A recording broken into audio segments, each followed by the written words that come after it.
Well, I'm just really here to inform some of the young people about the importance of Union Gap and maybe some things you didn't know about this place.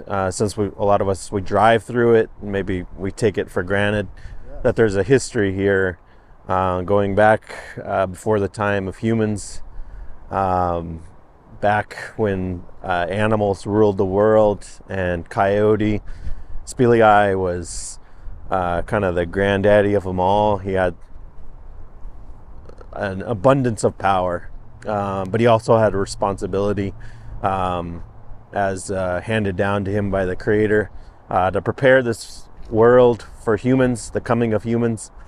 But before that, he was fishing on his scaffold at Lake Cleellum, and he was trying to get a fish. He was hungry, and beaver kept bothering his pole. He kept dipping in and kept bothering it and taking the fish and just really harassing him.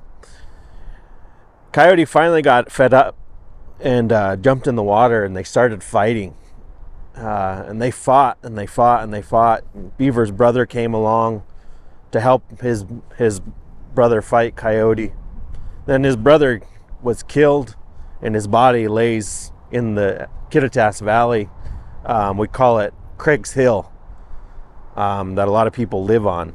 That's one of our legendary sites tied to this legend I'm talking about. And they fought all the way down south through this landscape, and they punched a hole in the mountain during their fighting, and created Union Gap.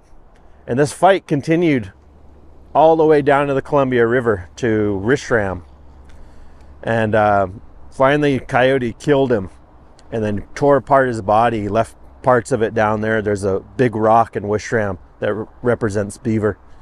Then the other parts of the body, he created these humans out of it. From the heart, he created the Yakama. From the tail, he created the Nez Perce, or the head, he created the people to the north, and then from the guts, he created the Blackfeet. So that's kind of similar to what somewhat similar to what our elder Randy had shared in the tearing of the part of the body.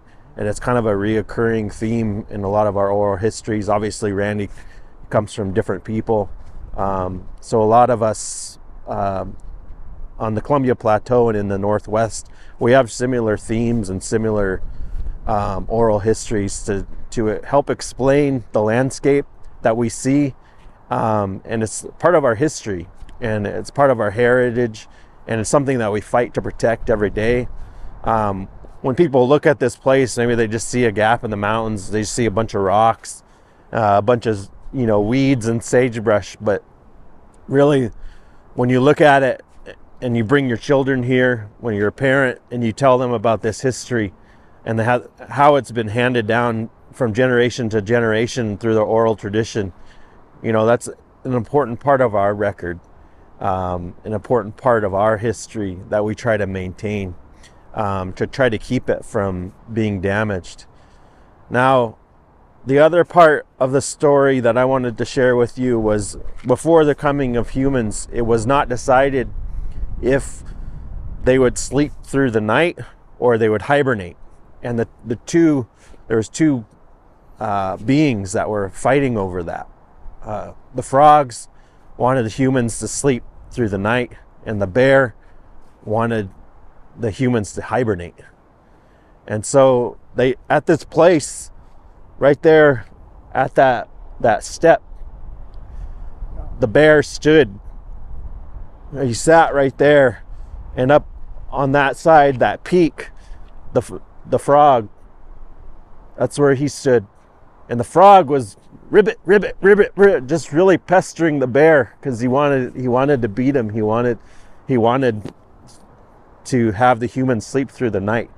And it got so annoying that bear, he jumped off that, and he slid his butt and his claws tearing into the land, into the soil. And that's where you see that talus slope right there. So that's part of our story. So when people look at those things, they think, oh, that's just a bunch of rocks.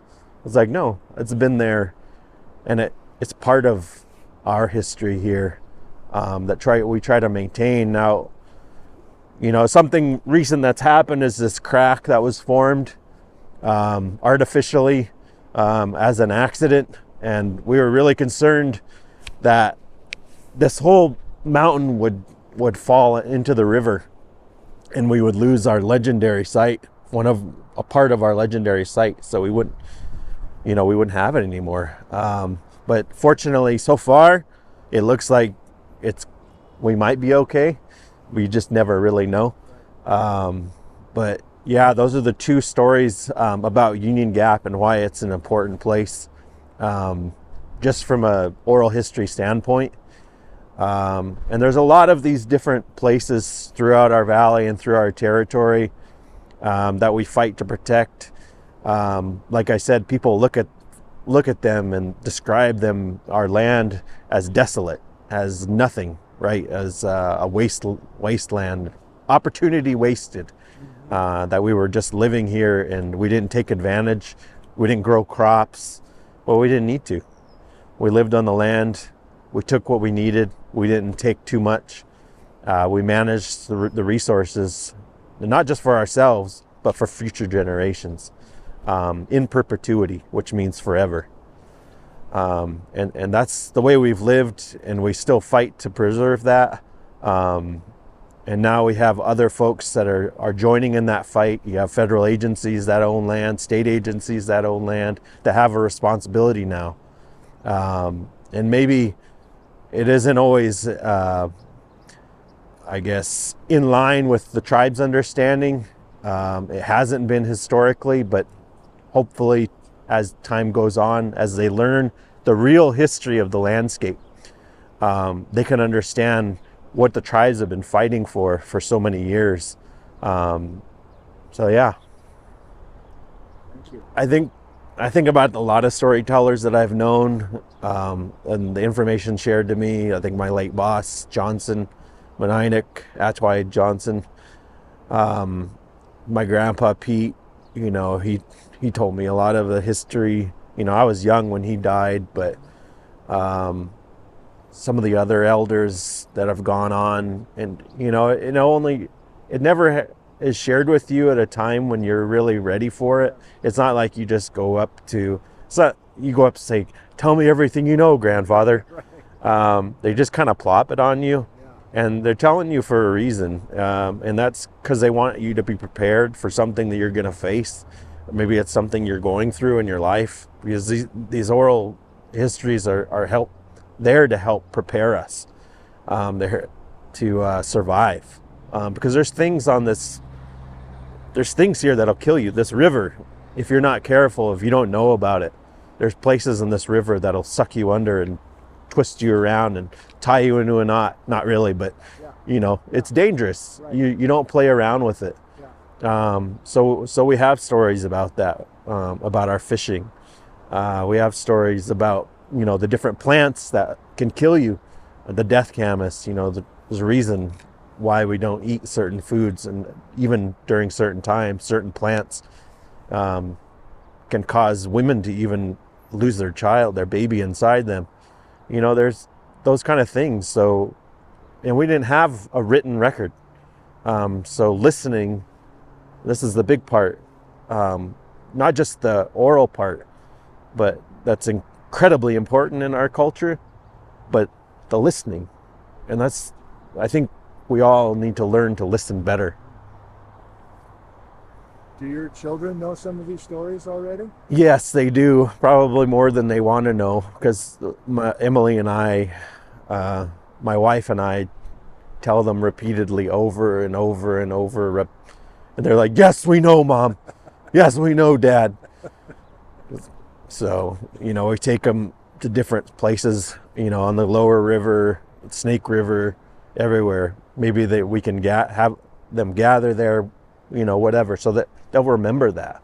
And that's more than maybe some of us got to do as a kid. And a lot of our youth don't have those opportunities, maybe because their parents haven't taken them. And it's kind of sad to see, what's happened to to our youth that have suffered as a result of colonization. And so that's why when I worked here, and there's still a camp, there's a youth camp they have Yakama Nation Wildlife puts on to help, I guess, educate those who don't have those opportunities and expose them, because a lot of them, they didn't even know how to use a fishing pole and never put a worm on a hook, never even been fishing. So and they're like 13, 14 years old. So I feel fortunate to have the life I've had, and we just try to make it better for the children and our youth. The generation. Well, I think there's definitely a renewed interest, because I think we have access to information that we didn't have. It's I think becoming less taboo. The older generation, a lot of them that are all gone on now, my grandparents' generation, what they'd call the greatest generation to ever exist, or whatever, the Depression generation. They grew up in a time when it wasn't good to be an Indian. It wasn't safe either. Even in public schools, it wasn't just boarding schools, but public schools, they were doing a lot of the same things to the children, abusing them for speaking their language, for practicing their culture, for having long hair, just being an Indian. And you can't change your skin. So that persisted for years, until like the 1960s, when those elders were coming to the realization that it was having a real impact. The loss of language was highly noticeable. A lot of these oral histories, the ones I've shared even today, they were recorded on paper back then by our elders for our kids to read. They knew that they had to tap into this new way of learning by paper, by reading. A lot of those are not published. Those aren't readily available. They're at the Yakama Nation Library. You can read a lot of these. And a lot of them are also in anthropological papers too. But they were recording them for the purposes of, I guess, taking a snapshot of a people that were essentially going to be extinct. That was the belief in the early 1900s, that Indians are going to be gone.